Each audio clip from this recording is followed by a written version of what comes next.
Good day guys, and welcome back ulit sa ating channel for today's video, Honda Horizon 250 Fi update part 2, kung saan naparibor natin ang kanyang cylinder block. Ito na ang kanyang piston. Yan po ay 0.25, ibig sabihin first ribor pa po ang kanyang cylinder block o ang kanyang motor. Siyempre ito naman ang itsura ng kanyang cylinder wall pagkatapos ating maparibor guys. Ganyan ang aking tab. At siyempre ito namang hitsura ng kanyang wall nang hindi pa natin siya naparibor guys. Ang daming gasgas, guhit o mga hairlines.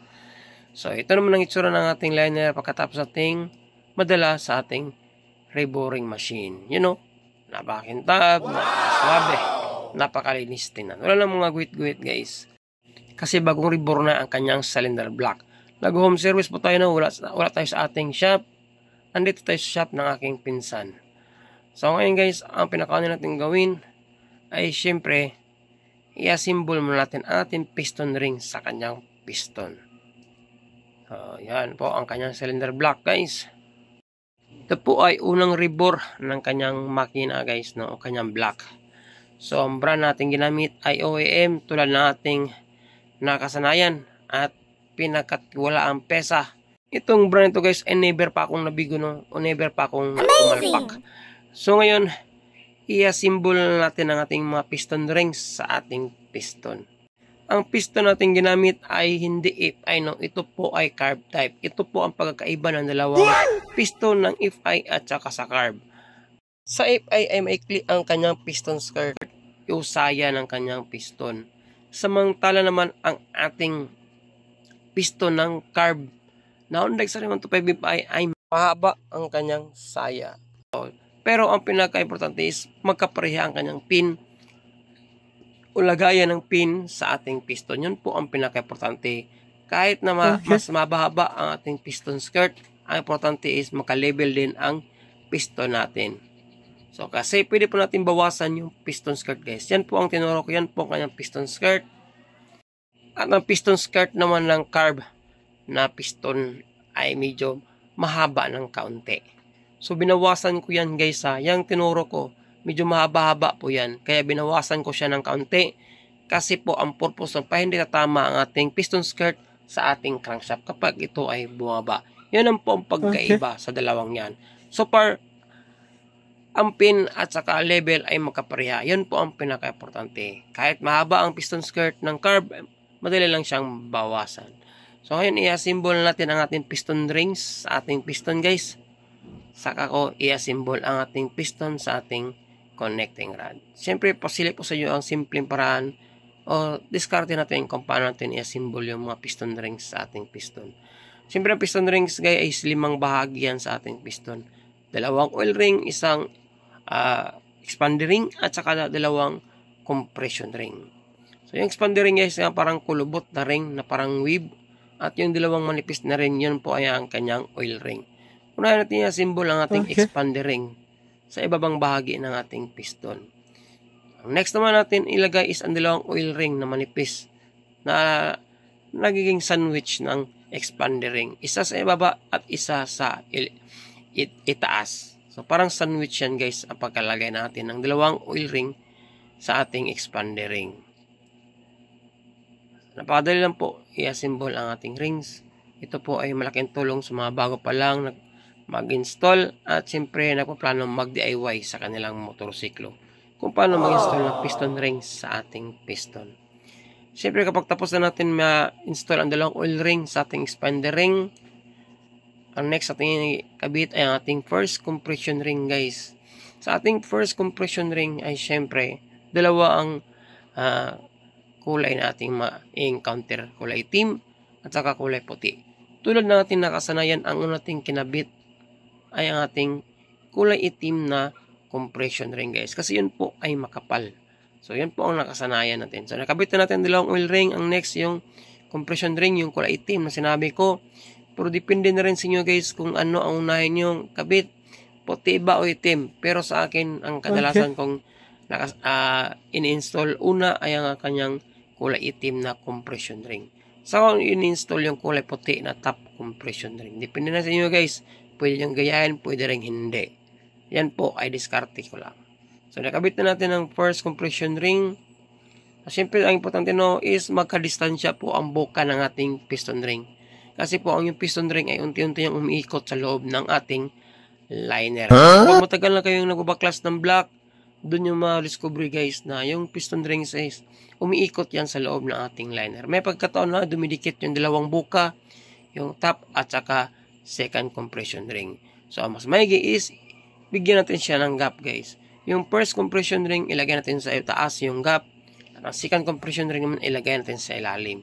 Yung sa oil ring naman sa baba is kahit magka-distansya lang. Yung distansya lang doon sa butas ng pin.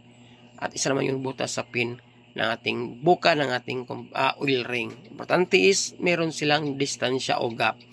So next, ilagay na natin ang ating piston. Before natin ilagay yan guys, lagyan muna natin ng oil ang ating connecting rod. At the same time, lagyan natin ng oil ang ating pin. Para smooth ang pagpasok natin sa pin sa loob ng ating connecting rod. Okay. At mapabilis natin mapashoot ang ating pin sa ating connecting rod. Ang ginawa natin, saka natin biyakin ang kanyang makina. Once na hindi natin masolve ang tunog na iyon, meron ang kanyang makina. So pagkatapos natin malagay yung pin guys, at may shoot natin sa kanyang connecting rod, lagyan muna natin ng basahan ang bungangan ng kanyang makina. So para maiwasan natin lumipad yung piston pin o piston lock. Kahit matagal na tayo sa ganito guys, mas maigis manigurado tayo para maiwasan natin magkaroon ng problema in case nalilipad yung lock sa loob ng makina. So yun po ang purpose ng basahan na yan guys. So pagkatapos malagay natin yung lock,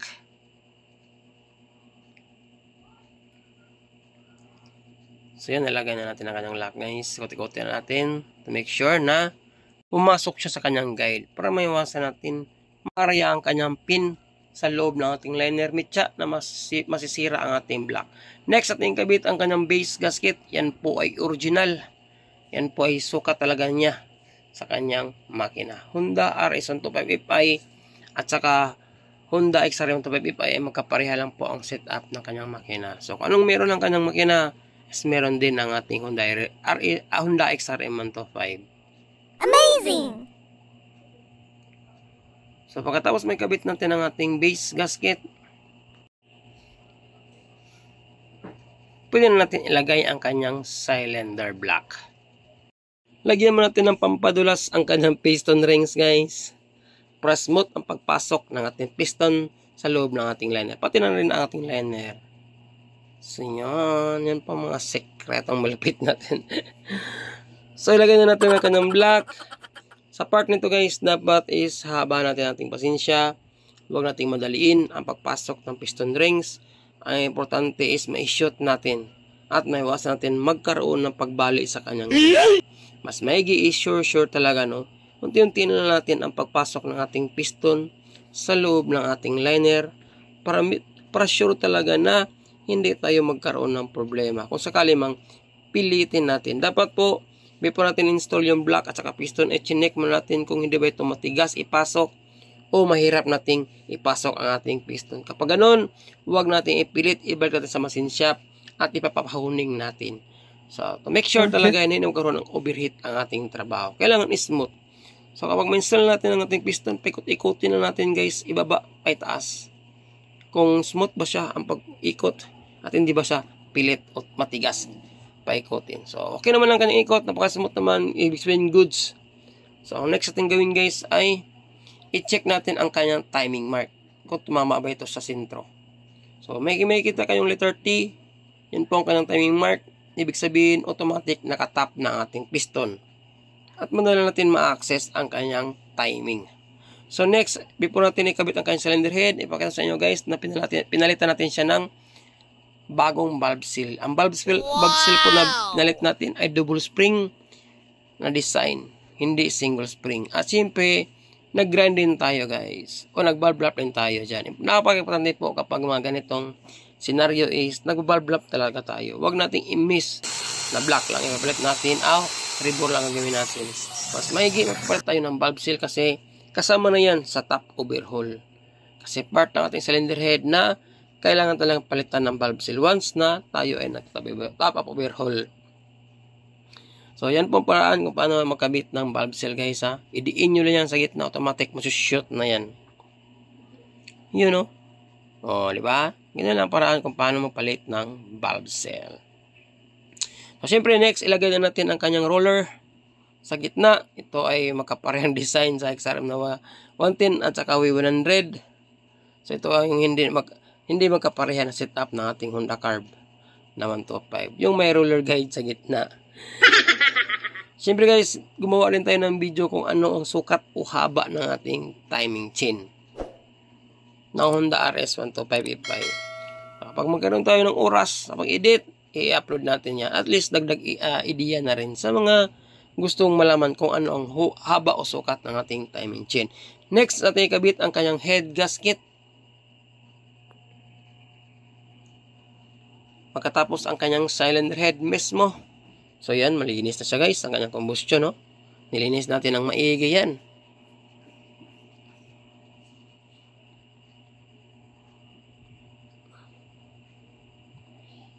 So tayo po ay nag-home service. Wala po tayo sa ating shop guys. 2 araw tayong pabalik-balik sa shop ng ating pinsan. Kasi noong unang araw is malakas yung ulan. Ito na ang pangalawang araw, yung pag-assemble na natin sa kanyang makina. Kasi hapon na po na binaklas natin yung first day natin. So, nasa-short tayo sa oras guys.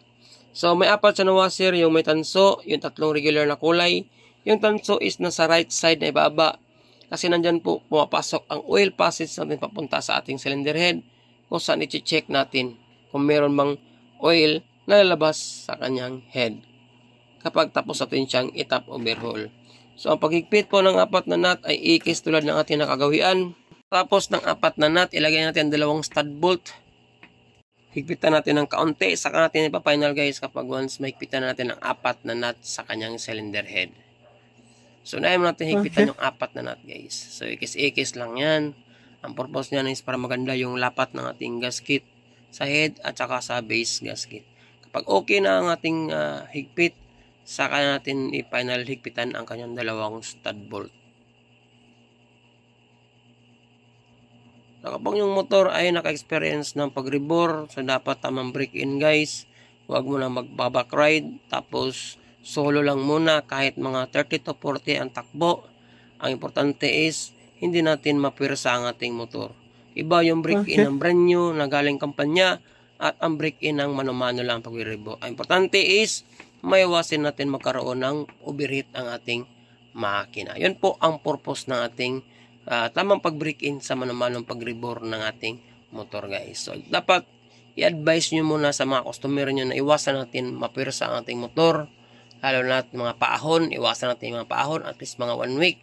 Dapat sa mga natural lang na highway ang ating motor para mawasan natin magkaroon ng problema sa ating trabaho. So, yun po ay naka-timing na. Nakatap ng ating piston. Nakita nyo naman ang kanyang timing mark. So, pwede natin ilagay ang kanyang camshaft sprocket. Ito naman ang timing mark ng ating camshaft sprocket. Nasa sentro, may dot yan. Yung tinuro ko guys. Yan po ang kanyang timing mark. At yan naman tinuro ko yung cams is dapat nakatap na rin. At yan naman po palatandaan na nasa tama ang ating timing mark. Nasa sentro yung guhit na yun o araw na yun. So, dapat po lahat ay nagka-coincide para hindi kayo may rewasang magkabirya kung sakaling paandarin nyo na ang motor.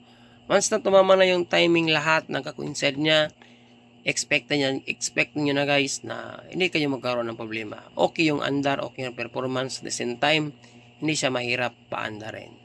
Amazing! So, yun po ang tamang paraan kung paano natin ibalik ang kanyang timing. Kahit nyo na check yung timing kapag kayo nagbabaklas, pero kapag matagal na kayo nagbabaklas, alam nyo na kung saan ang tamang pagbalik ng camshaft sprocket at ating timing mark. So, silipin natin ulit. Kung hindi ba gumalaw ang ating timing mark.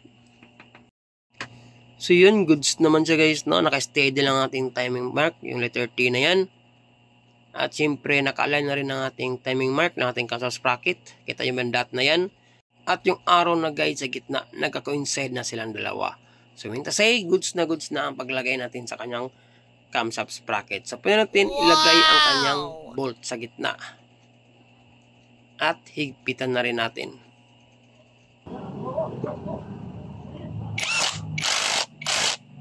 Pagkatapos mahigpitan, pwede na natin takpan ang kanyang camshaft sprocket guys. At syempre, yung timing, side play lang, no? Kahit na wala ng up play, importante may side play lang, sapat na. Kahit hindi na tayo gumagamit ng pillar gauge, kahit peeling gauge lang, okay na guys. Importante may play lang siya o clearance sa side play. Yun lang pinaka-importante sa mga motor na ito guys. Hindi kasi ito mga stricto, tulad ng mga ibang motor. So pwede natin takpan ang kanyang timing chain. Pagkatapos takpan at may lagay ang dalawang bolt, pwede natin takpan ang kanyang balbula.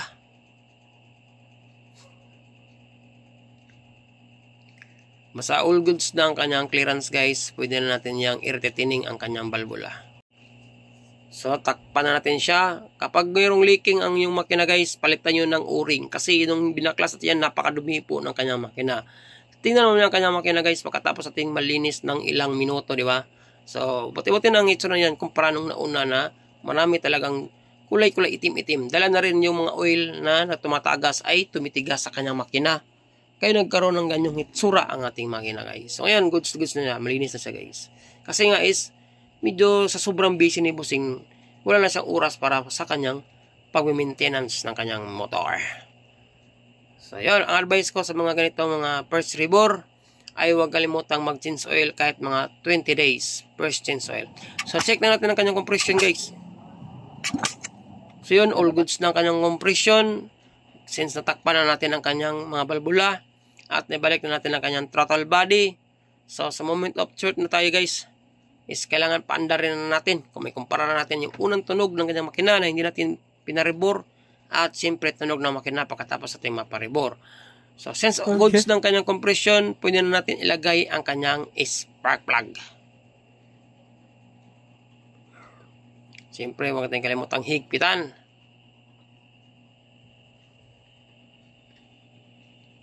So siguro masaya na si Bossing ito guys, no? Kapag manumbalik na ang tunog ng kanyang makina. So narinig ko sa usapan ni Bossing at ang aking pinsan na baka na ibibinta niya itong motor na ito kasi nga is lalarga na siya sa abroad at wala lang gagamit sa kanyang motor. Pandagdag gastos na rin sa kanyang pag-a-apply.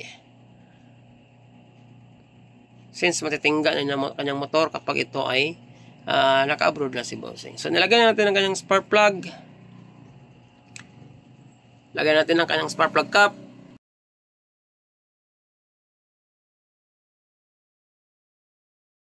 Siyempre guys, paandar na natin ang kanyang motor. Start na natin. Let's go! Okay. Hindi mo natin nakabit ang kanyang muffler guys para makita natin yung output o resulta ng kanyang pag-andar sa kanyang bunganga ng kanyang tambot kung mayroon pa bang usok o wala na.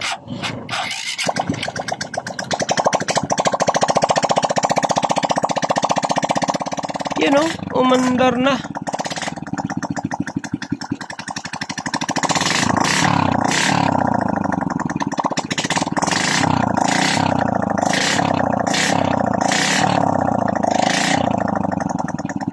Since umandar na ating motor at wala ng usok na lumalabas sa buwang ng tambot, so huwag kalimutan i-check ang oil passage kung may oil ba na papasok sa ating cylinder head. You know, since may tagas na siya, ibig sabihin may oil na papasok sa ating cylinder head at goods ang ating pag-a-assemble. Kaya retesting na natin ang 4 na nut. Ibalik na natin ang kanyang muffler para makumpara natin ang tunog ng kanyang makina nung hindi natin siya nabaklas at pagkatapos natin siyang maparibor.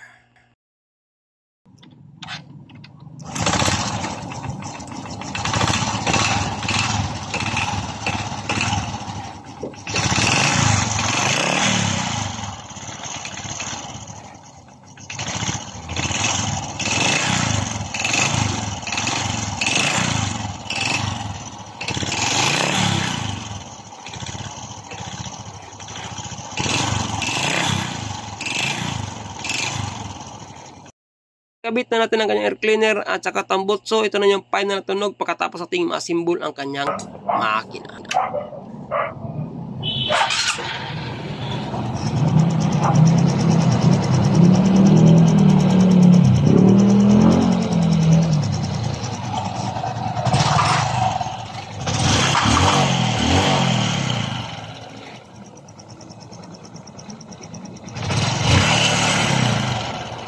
Oh my God! Wow! balik na sa brand new ang kanyang tunog. At confirm natin guys na piston slap talaga ang tunog meron ang kanyang makina. So tapos natin siyang mga symbol lahat at nabalik na natin. Kukulang na yung kanyang mga cover. At syempre salamat at shout out sa aking pinsan Ayoy Motorworks. Yun. Ayos. At sa kanyang shop.